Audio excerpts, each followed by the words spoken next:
Gobbolino, the Witch's Cat.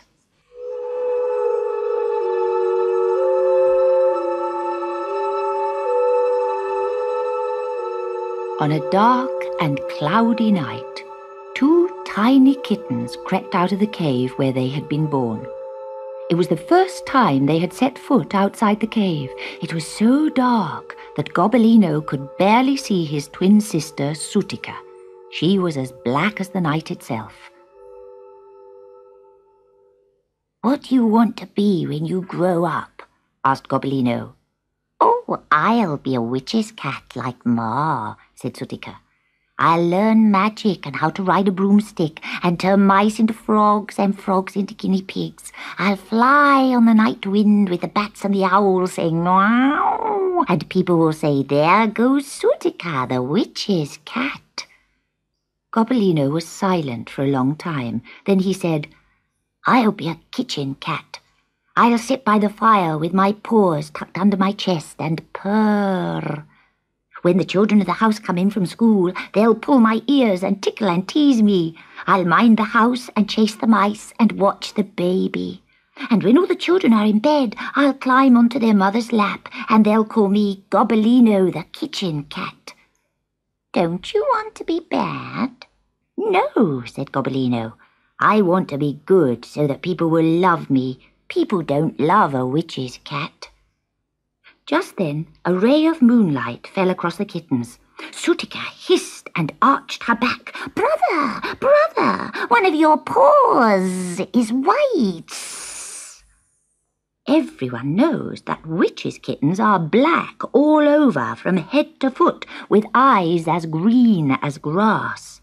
In the deep, dark cave, nobody had noticed, but now the moonbeam lit up a pure white sock, and his lovely round eyes were blue. Sutika rushed into the cave. "Ma, Gobbolino has a white sock and blue eyes, and he wants to be a kitchen cat." Her mother came to the mouth of the cave. The witch was not far behind. They knocked Gobbolino head over heels, cuffed his ears, pulled his tail, and threw him into the darkest, dampest corner of the cave among the witch's toads. Later he heard the witch talking to his mother. "Sutika will make a clever little witch's cat, but what shall we do with Gobbolino?" When the moon rose, the witch and her cat mounted their broomstick, with the two kittens in a bag behind them. They flew so fast that little Gobbolino, peeping through a hole in the sack, saw the stars flutter past like a shower of diamonds. It made him dizzy to look down. Sutika mewed with joy, but Gobbolino shivered, and tears of terror dropped onto his white front paw. "Oh, please, please stop, please," he cried, but nobody paid any attention. At last, the witch and her broomstick swooped down onto Hurricane Mountain. An ugly old hag lived there who agreed at once to take Sutika and train her to be a witch's cat. Sutika was so happy that she hardly stopped to say goodbye to her little brother. She wanted to begin learning how to turn people into frogs and toads. But the hag refused to take Gobbolino.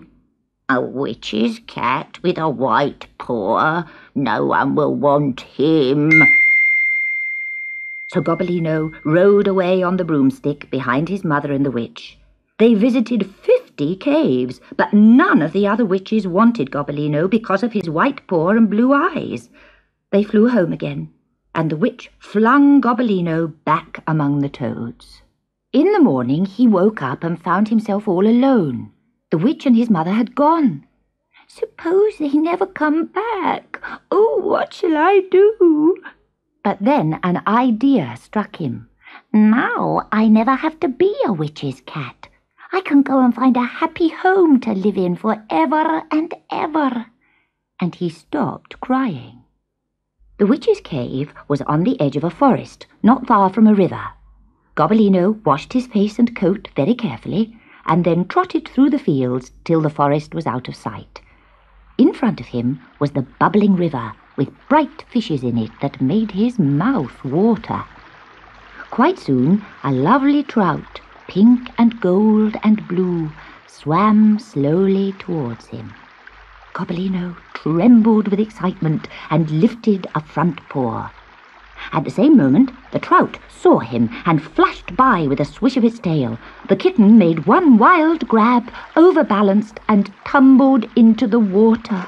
There was a terrible splash. Then he began to swim, as only a witch's cat can. He swam and swam as the river carried him far from the cave where he was born. He swam until the river ran into farmland. Some children were playing on the bank. "Look, look," they shouted. "There's a kitten out there in the water." "He'll drown," cried one of the girls. "Quick, quick, get him out." The boys ran to the bank with a stick and fished Gobbolino out, dripping wet. "What bright blue eyes! He's got 3 black paws and 1 pure white." The children took Gobbolino home to the farm to show him to their mother. And it had the kind of kitchen little Gobbolino had dreamed of. There were bright pans on the shelves, a blazing fire, and a baby in a cradle. "Wow, what a lucky cat I am," Gobbolino thought. "Now I can settle down and be a kitchen cat forever." The farmer's wife took Gobbolino on her lap and wiped his wet fur with a warm cloth.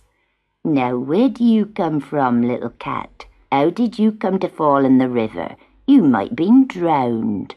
"Wow." When his fur was dry, the farmer's wife gave him a drink of warm milk. And when she went to milk the cows, he played with the children. Every witch's kitten knows all sorts of tricks, and though Gobbolino wanted to be a kitchen cat, he knew them all. He made blue sparks come out of his whiskers and red ones out of his nose, and to the children's delight he made himself invisible, then reappeared, hiding himself in all sorts of strange places. In the middle of all his fun, the farmer came in to tea.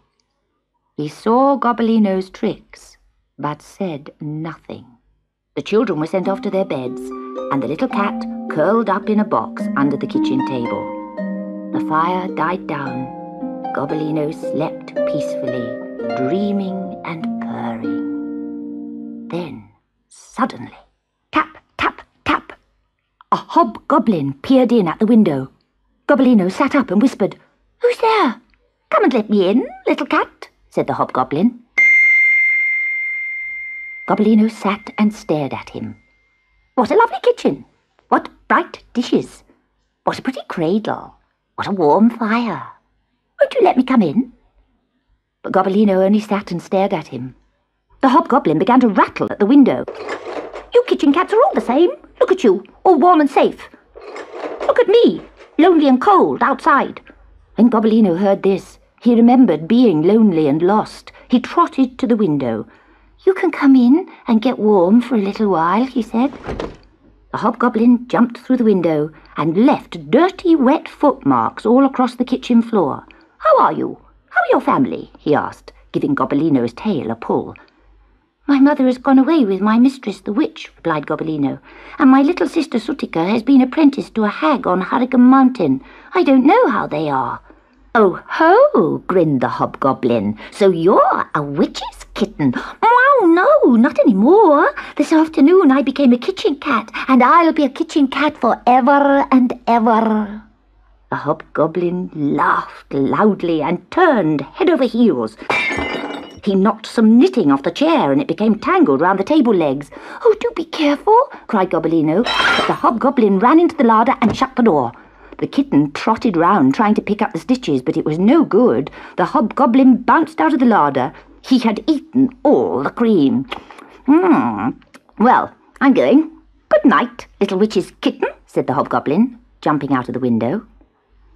Gobbolino trotted back to his box and slept. Early in the morning, the farmer's wife came downstairs. She found her knitting in a tangle and all the cream stolen from the larder. Written across the floor in milky letters were the words, "Gobbolino is a witch's cat." "Look at this mess," she yelled. "I told you so," said the farmer. "He's a witch's cat, no good to anyone. I'm gonna drown him." When Gobbolino heard the farmer's angry voice, he was out of his box in one bound and out of the kitchen door. across the cobblestones, past the hayricks and up the hill. Yesterday I was a witch's cat, thought Gobbolino. Last night I was a kitchen cat. Now it looks as if I'll have to be some other kind of cat. I wonder what kind it will be.